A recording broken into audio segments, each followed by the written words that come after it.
ప్రేమ స్వరూపుడైన దేవుని నామానికే మహిమ ఘనత ప్రభావాలు కలుగును గాక. ప్రియ సంగమం, మీ అందరూ కూడా దేవుని యొక్క కృప చేత, దేవుని యొక్క దేవుని చేత బాగున్నారు కదా. మీ అందరిని కూడా దేవాది దేవుడు దీవించి ఆస్వాదించును గాక. మరి ఈరోజు వాక్య సందేశం ఏమిటంటే, క్రీస్తే మనకు గమ్యము. హల్లెలూయా. ఈ అంశం మీద మనం కొన్ని మాటలు మనం నేర్చుకుందాం. వాక్యంలోకి వెళ్ళే ముందు మా జీసస్ బ్లెస్సింగ్ అనే ఛానల్ని సబ్స్క్రైబ్ చేసుకోండి, లైక్ చేసి షేర్ చేయండి. దేవుని యొక్క కృపా వాత్సల్యత సదా మీ మీద నిలుచునుగాక. ఆమేన్. ప్రియ సంగమా, సర్వసాధారణంగా మన గమ్యం ఏమిటి, మన గురి ఏమిటి అని ఆలోచిస్తే అందరికీ తెలిసిన ఒక సత్యం ఏమిటంటే పరలోకము. దేవుని స్తోత్రం, హల్లెలూయా. ఆ పరలోకానికి వెళ్ళాలి అంటే మనం ఏం చేయాలి అంటే అనేక పద్ధతులు మనం ఇక్కడ అనుసరిస్తాం, కానీ ఒకే ఒక పద్ధతి చెప్పాడు క్రీస్తు. అదేమిటంటే ఆయన మాట విని ఆయనను వెంబడించడం, అంతే. అంతకన్నా ఏం కాదు.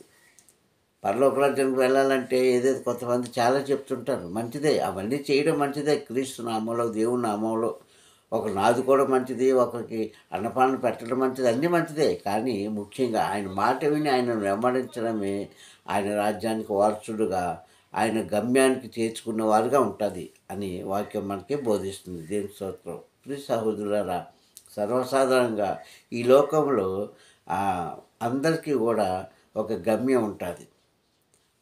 గమ్యం అనగా చివరి అంచు అని అర్థం. దేవుని స్తోత్రం, హల్లెలూయా. మనం ఎవరి మీద ఆశ పెట్టుకుంటాము, ఎవరిని వెంబడిస్తాము అంటే ఈ లోకంలో ఉంటున్నాం కనుక కుటుంబ పరంగా మనం నమ్మవచ్చు, ఆశ పెట్టుకోవచ్చు. అలాగే స్నేహితుల పరంగా కూడా మనం ఉండొచ్చు. అయితే స్నేహితుల్లో రెండు రకాలండి. ఒకటి స్నేహితులు, రెండోది ప్రాణ స్నేహితులు. దేవుని స్తోత్రం, హల్లెలూయా. స్నేహితులు అంటే ఏంటో తెలుసా? మన దగ్గర ఉన్నప్పుడు వచ్చి, మన దగ్గర ఏమీ లేనప్పుడు మనల్ని విడిచిపెట్టి వెళ్ళిపోయి, ఎప్పుడైనా రోడ్డు మీద కనిపించేటప్పుడు, మార్గంలో కనిపించేటప్పుడు ఎలాగున్నారండి పలకరించి వెళ్ళిపోతారు. అది స్నేహితులు. మరి ప్రాణ స్నేహితులు అంటే ఎవరు అంటే, నీవు దీనస్థితిలో ఉండేటప్పుడు, నీవు లేవలేని స్థితిలో ఉండేటప్పుడు, నువ్వు రోగివై పడి ఉండేటప్పుడు, నీకు ఏ గత్యంతరం లేనప్పుడు నీ దగ్గరికి వచ్చి నిన్ను ఓదార్చి నీకు సహాయం చేసిన వాడే ప్రాణ స్నేహితుడు. దేవుని స్తోత్రం, హల్లెలూయా.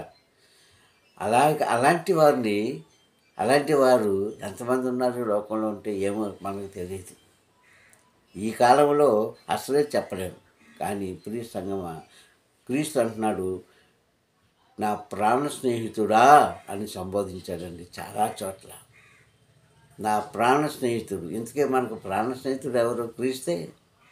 దేవుని స్తోత్రం, హల్లెలూయా. అయితే ఈ ప్రాణ స్నేహితుడి మధ్య ఒక చిన్న అనుమానం వచ్చిందండి.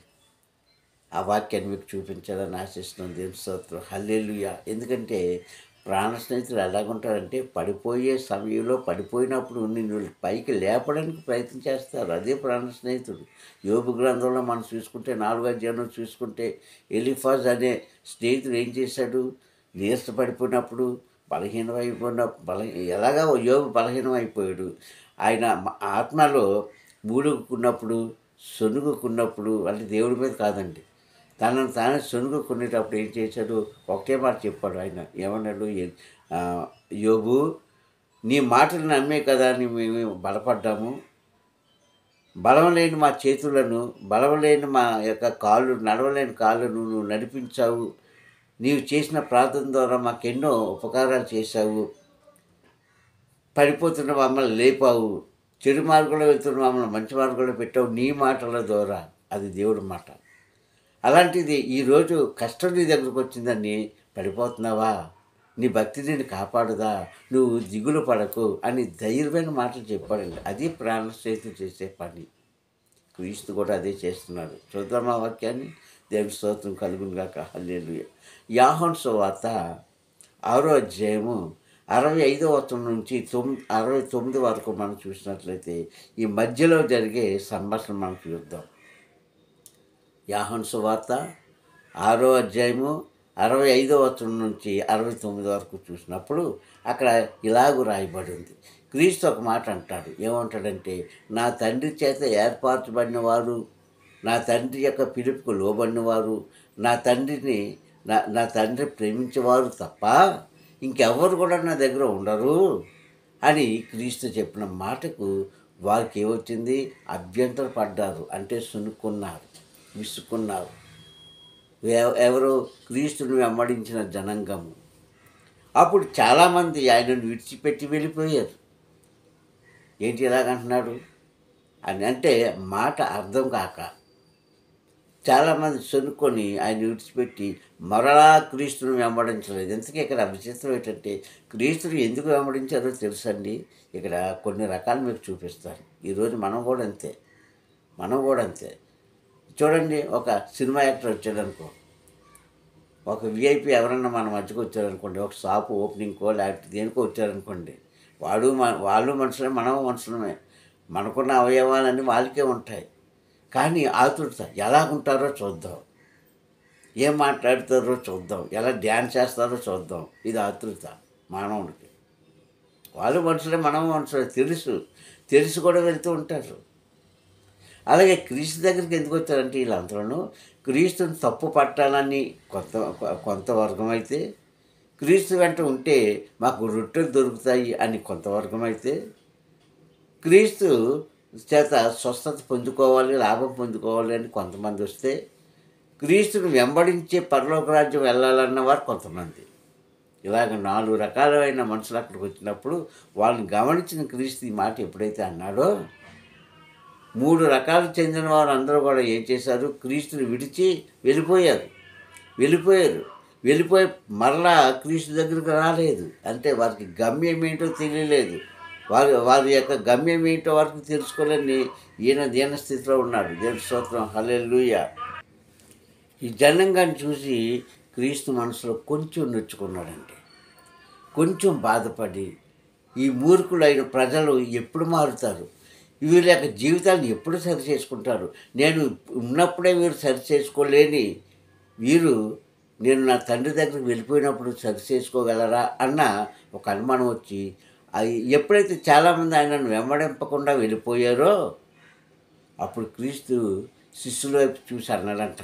ఏమన్నాడు? పేతురు, మీరు కూడా వెళ్ళిపోవాలనుకుంటే వెళ్ళిపోండి అన్నాడు. దేవుని స్తోత్రం, హల్లెలూయా. చాలా వండర్ఫుల్ వర్డ్ అండి అది. చాలా అందమైన మాట అది. ప్రతి క్రైస్తవుడు నేర్చుకోవాల్సిన మాట, ప్రతి క్రైస్తవుడికి గుండెల్లో ఉండవలసిన మాట, ప్రతి క్రైస్తవుడు పాటించవలసిన మాట అది. ఏ మాట? వెళ్ళిపోవడం మాట కాదు.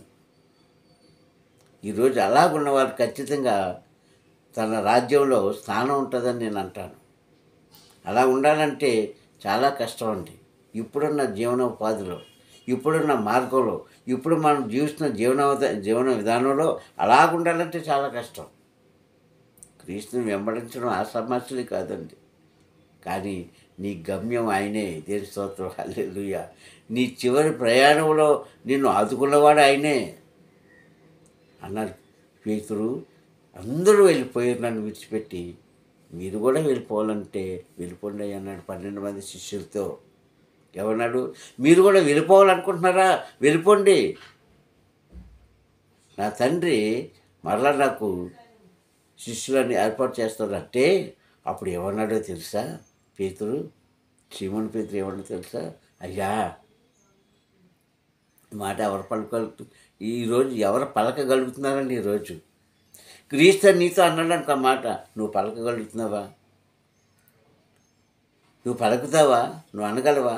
అయ్యా, నాకు కుటుంబం ఉంది, నాకు భార్య ఉంది, నాకు భర్త ఉన్నాడు, పిల్లలు ఉన్నారు, నా తల్లిదండ్రులు ఉన్నారు, నేను సంపాదించుకుని ఆస్తి ఉంది, ఇవన్నీ విడిచిపెట్టి నేను ఎలా వస్తానయ్యా అంటామేమో మనం బహుశా ఇప్పుడంటే.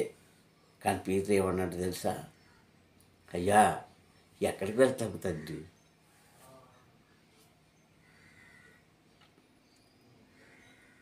నిన్ను విడిచి మేము ఎక్కడికి వెళ్తామయ్యా?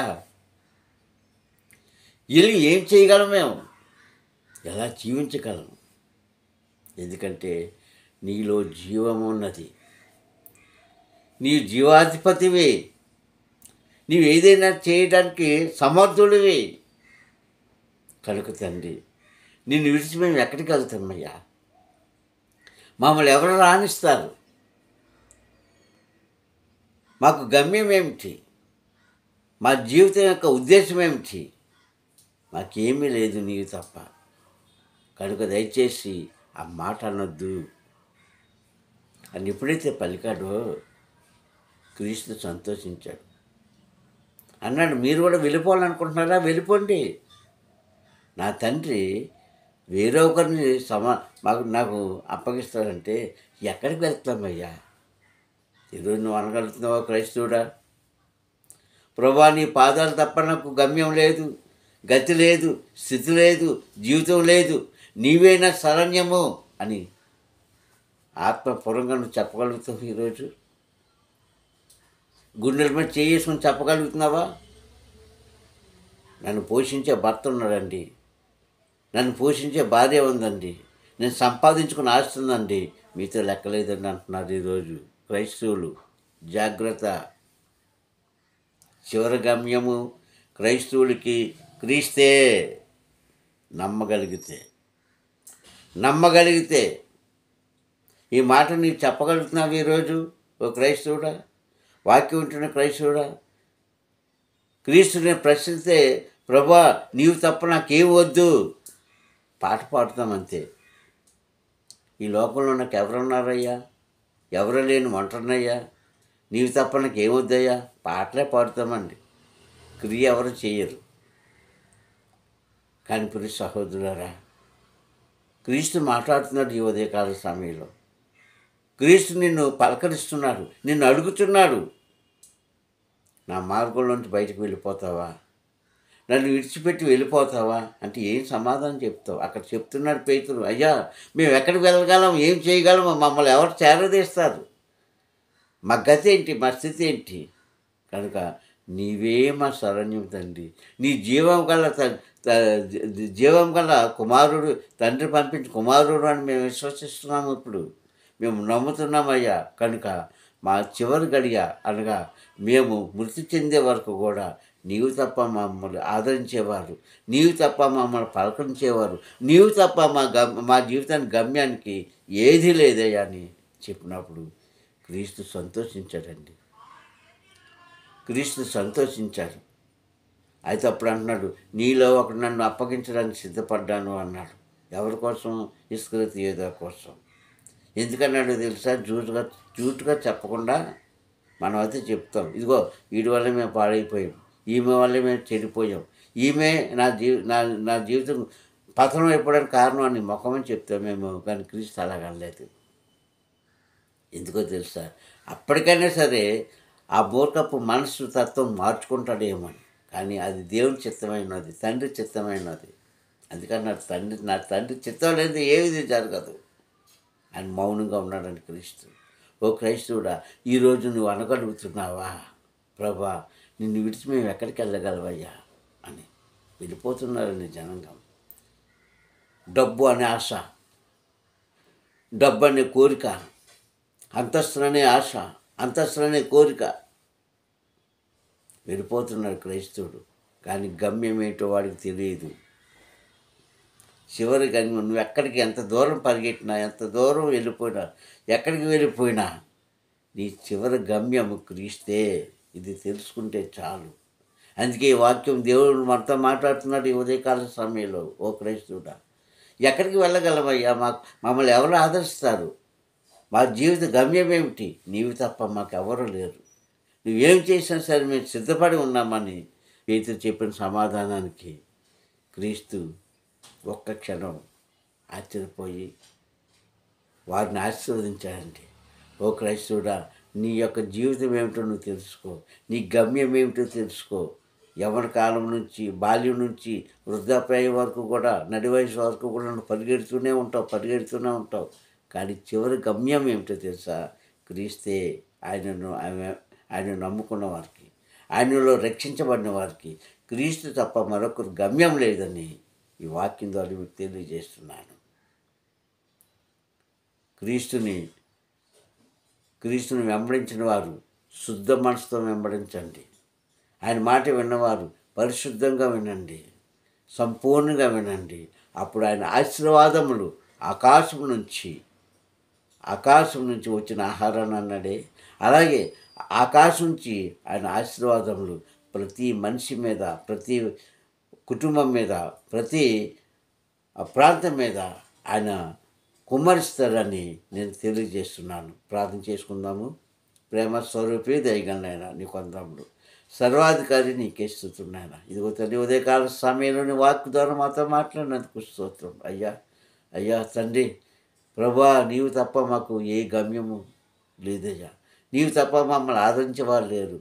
నీవు తప్ప తండ్రి నాన్న మాతో మాట్లాడిన వారు లేరు. నీవు తప్ప మమ్మల్ని రక్షించేవారు లేరు అని సత్యాన్ని తండ్రి మా అందరికీ అర్థమవులాగున ఈ యొక్క వాక్యాన్ని ఇచ్చినందుకు నీకు స్తోత్రం చెల్లిస్తూ అయ్యా విన్న బిడ్డలను మీరు ఆశీర్వదించి దీవించి మహిమ పొందుకుంటారని అయ్యా తండ్రి అనాలోచన కాకుండా మంచి ఆలోచన కలిగి తండ్రి యేసయ్య నన్ను చివరి వరకు నీతోనే ఉంటారని ఉండాలని మీరు ఆశీర్వదించమని క్రీస్తు నామములో ఈ ప్రార్థన అడుగుతున్నాను పరమ తండ్రి. ఆమేన్ ఆమేన్ ఆమేన్. అందరికీ మరొకసారి ప్రభు నామములో వందనాలు.